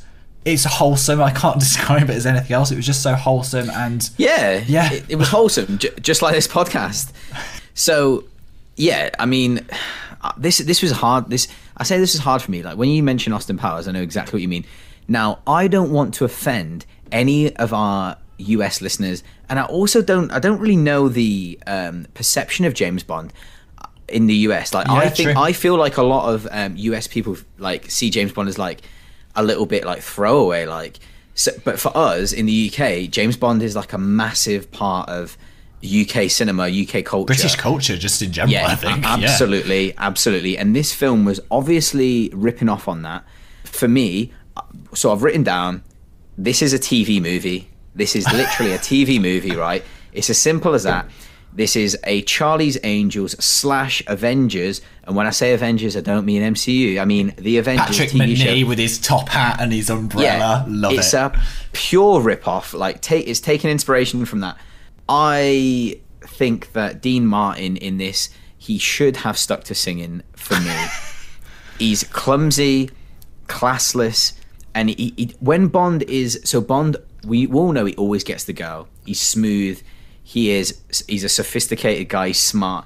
I felt like Dean Martin was almost sleazy. Yeah. Budget James Bond. James Bond. Do you know what's really interesting though? So this film was 1960. What? 1969. 1969. The same year that Once Upon a Time in Hollywood is based. It's based, but also the same year that On Her Majesty's Secret Service came out. So to give a context of what Bonds were like in difference and comparison, I think there's a good context for those of you who have watched Bond films, how different they were, because I think Bond is a hell of a lot classier for me. The other thing I want to point out is the film for me is very similar in some respects to You Only Live Twice, which was one of the latter Connery Bonds before he came back to do Diamonds Are Forever. But that had Little Nelly, which was the yellow helicopter he builds out of the suitcase and puts together. And in this film, they have a massive helicopter they build up and put together. So this film, basically, I'm not even really going to go into the plot of it. And I'll be completely honest, would I recommend it to lots of people to watch? If you want a bit of fun and you want to see a film with Sharon Tate in it, maybe go ahead. But what I would say is it's cheap. It's like the production value of it is cheap. But it as you said, it's a TV movie, and I actually had a really good time watching it. I think because I had no expectation. I messaged Jamie and I just said, it's one of those films where I don't think it's good, but I can't stop watching it. And what I loved as well is it has this theme tune, which is obviously its version of the Bond theme tune. And in the opening 20 minutes, it basically played non-stop on loop the entire time. Yeah, so I was whistling it along the rest of the evening because I've been hammered with it that much. So all through the film I thought, okay, it's done a good job of kind of saying to me, this is our hero, this is his main theme. Basically, you know, he kind of, I don't know, it's a really hard film to describe. It's so 60s it hurts though, and this is why I wanted to see it as well, to see what was 60s culture was being portrayed like, because we're seeing it through the eyes of Tarantino remembering it, and I wanted to see it how they were presenting it at the time. Yeah, and it was really, like, in the end, although I gave you a hard time about, like, forcing me to watch it, it did make sense in the end. It all made sense, and I was like, do you know what? This isn't not just about, the podcast isn't just about me having fun every week. Like, of course I do have fun, and I love film. Like, and I can be a bit selfish when I'm like, oh, but I really don't want to watch it. But so in the end, I was just like, right, do you know what? He's right. I'm going to watch it. I did watch it, and I felt similarly to you. It is it's low budget, it's fun. I reckon it'd be really fun getting a group of friends round, getting smashed, and just watching this, because it's sort of like it's a caper. Caper is like 100%. A really good way, isn't it?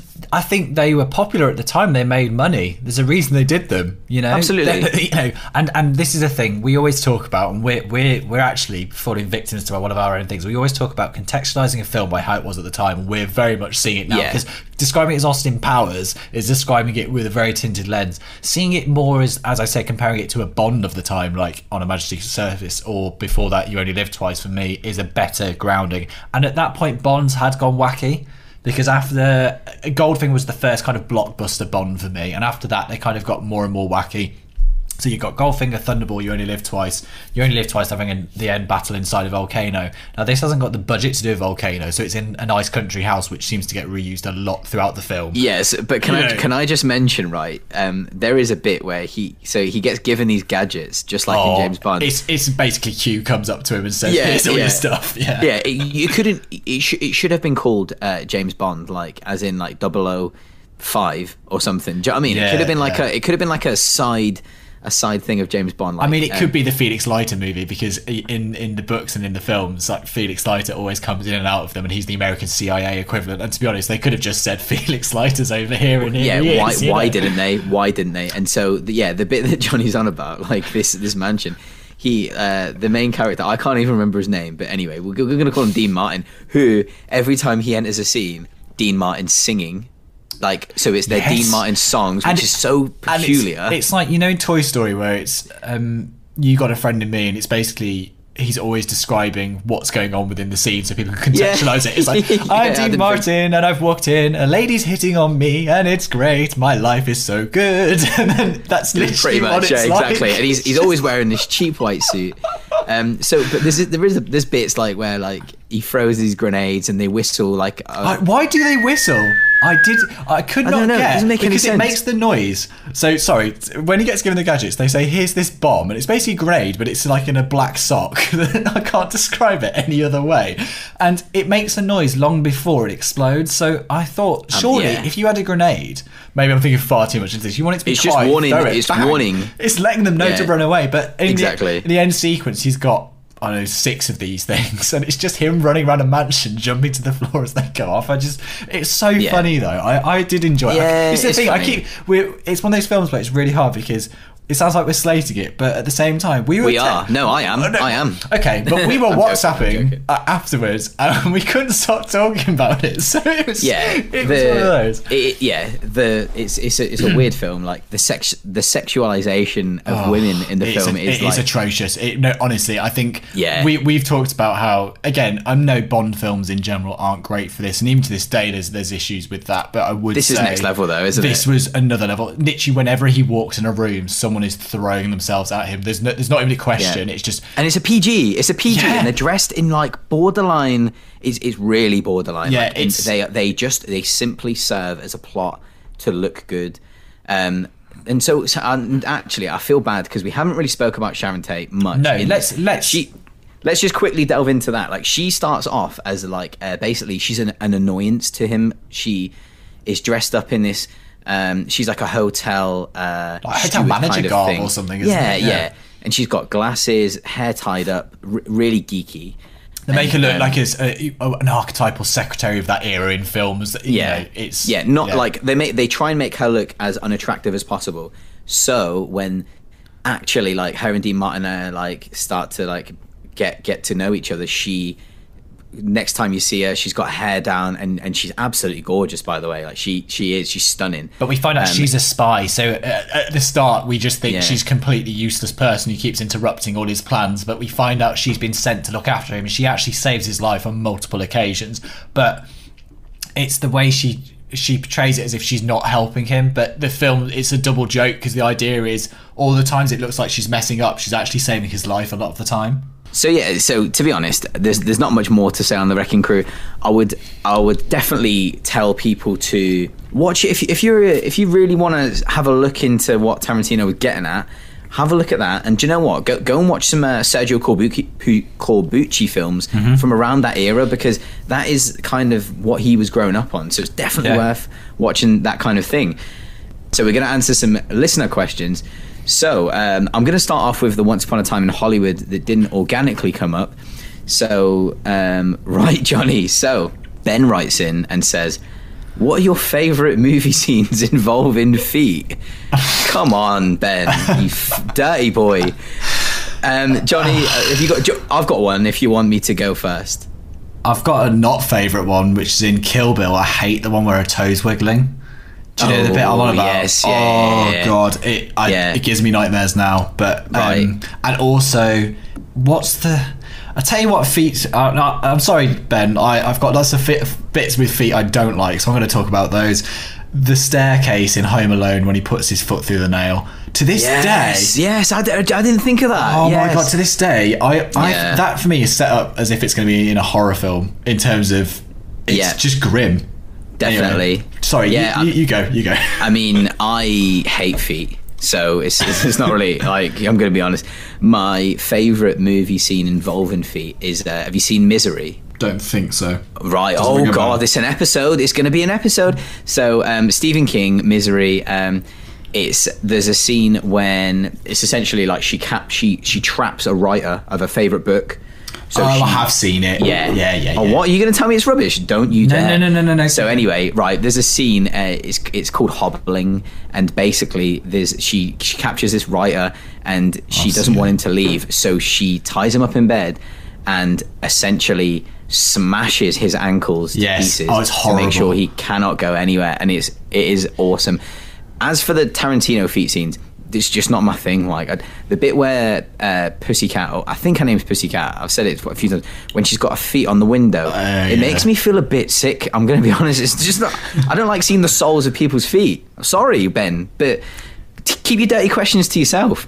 You've also got to think about stickers being on people's shoes, haven't you, underneath? Oh yeah, well, that's for another day. That's disgusting. We're not going to talk about that. Come on, we're not going to talk about my phobias. Right. So the next question is, who is your favourite cameo from Once Upon a Time in Hollywood? Oh, that is hard. As in, when you say cameo, are we talking about the actors cameoing, or are we talking about the people? Because we didn't talk about Sharon Tate Goes to the Party, but there's all the people who appear.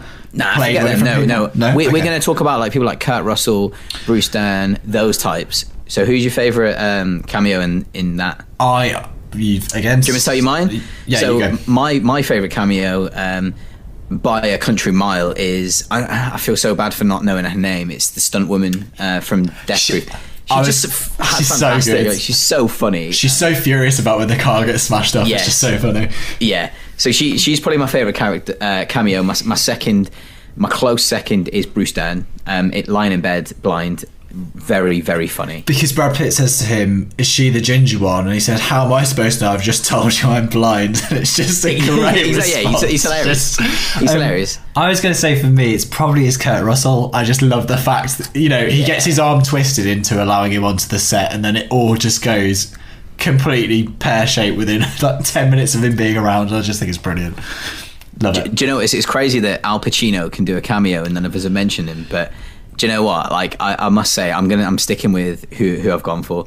I just want to say, actually, on that, people talked about Al Pacino being in it actually being almost a bit distracting for a Tarantino film. I don't know if you felt it wasn't for me, but they made the point of, because Leonardo DiCaprio is playing the washed out actor, the film could have been even more effective if it did literally pick someone. How meta do you go, like, who's actually on their way out? And I thought it was an interesting read. Not something I thought, but I just thought I'd mention it to you because... Interesting. No, I didn't think at all. I was just really happy to see Al Pacino. I'm happy to see Al Pacino in anything, to be honest. So seeing him pop up in that actually made me really happy. So we've got another question. We've got a question from Vicky, and it says, if you could reimagine another true story, what would it be? Oh, that's a great question. Yeah, I mean, I haven't had much time to think about this one. I think almost everything's been done at this point. I'm trying to think of my favourite pieces of history. What can I say? I wish that's a really hard one, but it almost becomes like making a what if film. Do you know what I mean? That's essentially what they are, aren't they? They are. Yeah. So I guess some what if films. We might have to come. Do you know what we're going to do? This is what we're going to do, Johnny. We're going to do some homework. We're going to go away and we're going to come back to this next week. 100%. And we're going to see, if we could reimagine another true story, what would it be? We're going to come back to it because it is a good question. It's a really good one, but it's a really hard one. Yeah, there's going to be so many things out there. What if? Would it be Steven Gerrard slipping? I wish he didn't slip. Do you know what? I have actually got one. I'm going to say it here and now. Go on, do it. What if they did the Russians winning the space race? They landed on the moon first. I love those kind of films because I love. Apparently they did. No. There's conspiracy theories out there to say that. Oh, okay. Yeah. There's conspiracy theories out there to say that they actually did. Yeah. I'd like a film like that. Similar to what Vicky's talking about here, TV shows such as Man in the High Castle does the idea of Philip K. Dick, and again I love those kind of plots because it's just fascinating. It's a weird macabre kind of, I want to see what would have happened, it's I like that. I will think of more though. I'm happy to think of more for the next time, but that's my first shout. Do you know what? Let's begin the next. We're going to begin the next episode with that question. Cool. That's what we're going to do. Right. So we've got another question from Stan for Films, our Indonesian listener. I think Nomadland is overrated and kind of boring. What do you think? Listen, Stan, I'm so sorry, and Johnny's also sorry. Nomadland, I don't even think it's out in the UK yet. So we haven't seen it, and we will watch it. I've heard it's incredible, but like most things I hear that's incredible, it never lives up to expectations. So if it's one of those slow burns, then I'm probably going to think it's boring, so I'm probably going to agree with you. But anyway, we've got another question. We've got a question. Views by Quinn writes in, and he says, any movie franchises that actually get better with each movie as opposed to worse? I honestly thought so long and hard about this, and I couldn't think of any apart from the only one where it upped is there's. Right, two-part answer to this, and this I know is cheating. There's a lot of films where the second one, the sequel, has improved upon the first one. I think Spider-Man 2 is a great sequel. Terminator 2 I think is a brilliant sequel. I say Aliens to Alien again is a brilliant sequel. I wouldn't, but again, that's you a would hard say one better. for me. I would. I wouldn't for me, but you would. I would. Yeah, I But prefer Aliens. It's really hard. And again, Franchise. Yeah. That's the so- key thing, franchise. And I honestly, to be honest, I'm going to say no. I don't I'm think there's... Okay, I'm going to tell you one, and then you're going to agree with me. Okay. You ready? Mission Impossible. Oh, but he likes Mission Impossible too, doesn't he? He loves John Woo. Do you know what? I heard that there's a 3-hour cut of that film somewhere, and I still want to see it because apparently, sorry, let's get onto this. Mission Impossible, I completely agree. But what I find really interesting is as those films went further on, Tom Cruise got more and more creative control, and apparently John Woo directed that film, and then he got kicked out of the editing suite by Tom Cruise. And if that is true, I think that's just so funny. I don't know why. I just think that's brilliant. I just think what level of star power do you have to literally go, John, I'll take care of the edit, don't worry about it. I mean, we're talking about Tom Cruise. I implore everyone to just Google Tom Cruise middle tooth. Oh, just do that for me, because his mouth doesn't sit quite down the center of his face. No. Slightly off center, so he's got a middle tooth. Have a look at that, ladies and gentlemen. But now you have said that about film series getting better, that is 100% true, because I loved is Fallout the most recent one? I thought it was brilliant. Fallout. So that's the one I haven't seen. Jamie, you are gonna absolutely love that film. That film for me is basically set piece after set piece after set piece, but it's like a roller coaster. It doesn't let up. I don't know. I really liked I can't say that because you haven't seen the film yet. There's a lot to like in that film. That's all I say. It's they have got better. Do you know what? You've really gobsmacked me. I'm genuinely shocked because I thought there's no film series that has improved. There is none. And then you've said that, and it's I'm so happy that you didn't. I agree. No. I knew you would as well, because I knew that it might have. You've just obviously overlooked it, and so that's why I was excited when you didn't mention it. Yeah. I was worried that you were going to mention it because I didn't really have anything else really. I had thought of one the other day, but it slipped my mind at the moment. But Quinn actually also agreed with us that Mission Impossible was the only one he could think of. Yeah. That's it really. It's not franchises most of the time. Just leave it. You've done good for the first one or two. Just leave it. What I would say about Mission Impossible is, though, what I do find interesting about them, whether you like them or not, is each one is so its own thing. Especially the first three are so different. So the first one's a real 60s. It's not spy caper, but it's more espionage. The second one was a 2000 action film, completely the opposite scale. And then the third one was J.J. Abrams' reboot, which I actually really enjoyed. I'm not knocking it. And then I know 4, 5, 6, and are we on 7? I've lost count, but they all kind of follow more so, like they seem more like sequels, don't they? I suppose from 3 onwards, but I just find it really interesting that every time they do them, they kind of treat them completely differently. I find Christopher McQuarrie is a really interesting director of the most recent ones, and he talks about his process, and he writes the script around the locations rather than vice versa. They find these places, and I think that's a really different way of doing things. I love that. Yeah, it's cool. You're right. And the only other one that even remotely comes to mind is Harry Potter. Yeah, that's true. I absolutely hate the first 2 films. I know you do. I know. So, we'll do a Harry Potter episode one day. Probably. We'll have to do a ranking or something. Cool. I'll rank the Harry Potter films because we know that it literally 1 and 2 are right at the bottom. Just terrible. What is it? We'll take the lot, thanks. Absolutely awful. Get out of here. Right, anyway. So then the last question. No, we've got 2 left. So, okay, Film Forager writes in.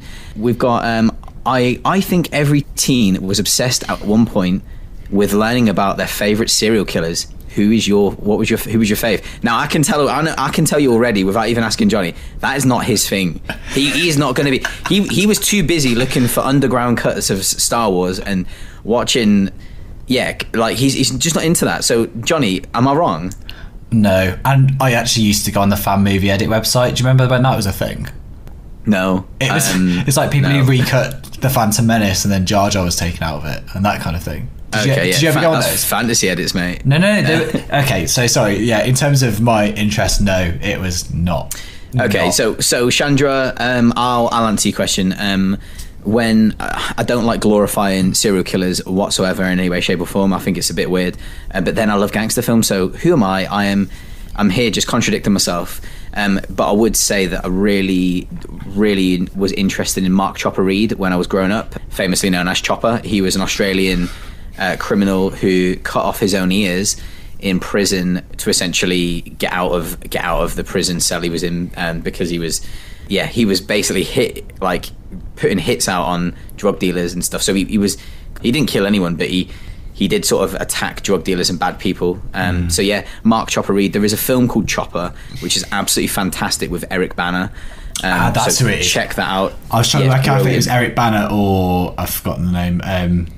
The guy who's in Rampart. Oh yeah, Woody Harrelson. That's it. Sorry. Yeah. No. So I love the fact that you said the guy who's in Rampart, which is Woody Harrelson's maybe his most indie film. Like, luckily I knew what it was. Went to see that at the Electro Cinema in Birmingham. So support your local cinemas.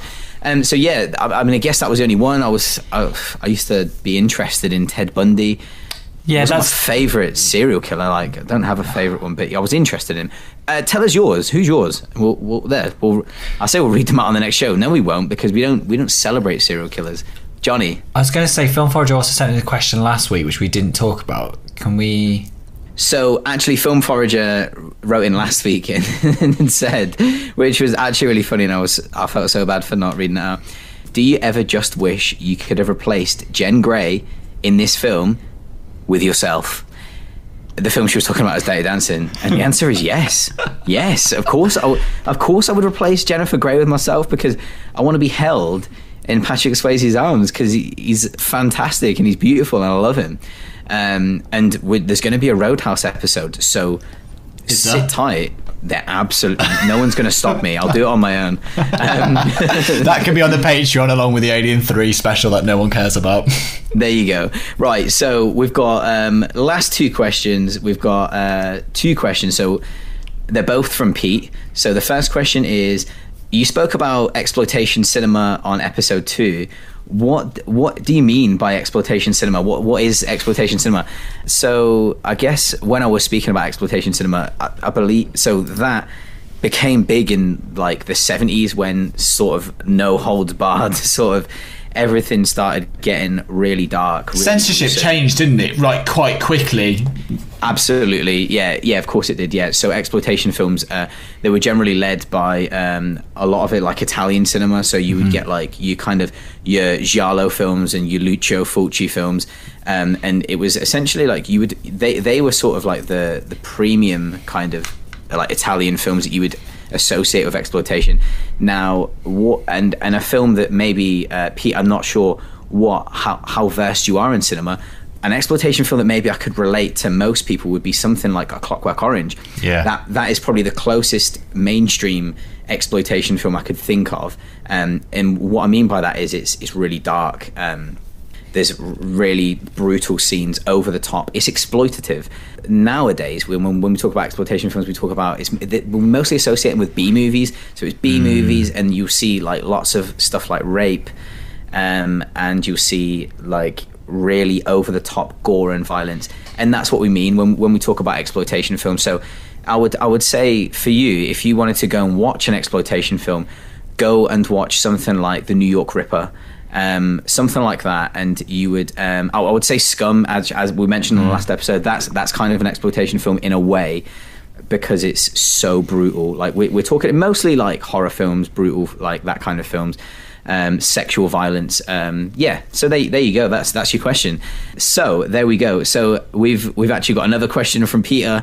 So hi Jonny and Jamie. He's wrote in to the email, which is moviesinapodshell@gmail.com, so you can write in as well. So he says, hi Jonny and Jamie, huge fan here. Tarantino has a number of pet actors he has used across multiple movies. Who would you each pick as the most consistent performer in his films? Jonny, that's a hard one. I can give my answer if you'd like. Go for it. This one is it was obviously difficult, but I must be that really obvious generic person and go with Leonardo DiCaprio, because when I think of his performance in Django and when I look at his performance in Once Upon a Time in Hollywood, I can't really sort of differ from that. Like, I think he's got so much range and stuff, and they're two of his best performances ever. So I'd have to go with that. Sorry for being boring. No, it's okay. I thought mine was more boring, so I was going to say Samuel L. Jackson solely because I love the character he plays in Django. You know, the old... do you know what? And he's in... Was he in Hateful Eight? Hateful Eight, he is, yeah. And especially in Django is the one that stands out to me, but it was just so not what you expect of him, and I really enjoyed that performance. So, he's unbelievable in that, yeah. And obviously Pulp Fiction is the one everyone... He's known for, I suppose, as the main. He's in Jackie Brown as well. Yeah, he really is. Like, he's a staple in Tarantino films. So and guys, unfortunately, that's the end of the show. So we always say, oh, we're running too long, but guess what? We're not going to hit you with that anymore. The podcast will go as long as it needs to go. Next episode we've got coming up is going to be a like dreamy little Valentine's episode where we're going to be talking about Romeo and Juliet. And how excited are we about that? I am. And do you know what? Baz Luhrmann films are really divisive, but I'm really looking forward to getting stuck into talking about it because it's one interesting film. Let's put it that way. Anyway, right, guys. So we're gonna leave you. Please, guys, do not forget to rate us on iTunes. We only accept 5-star ratings. And because it's true as well, like, you love us, right? So give us 5 stars. It really helps us. We want to be at least in the top 500 podcasts. So carry on rating us, and you never know, one day we'll get there. Remember, guys, we've got an email address now. You can write into the show at moviesinapodshell@gmail.com. I've been Jamie from Movies in a Nutshell on Instagram. So come and see me, come and speak to me. And Jonny at jcb.video. And that's it. On to our epic outro music.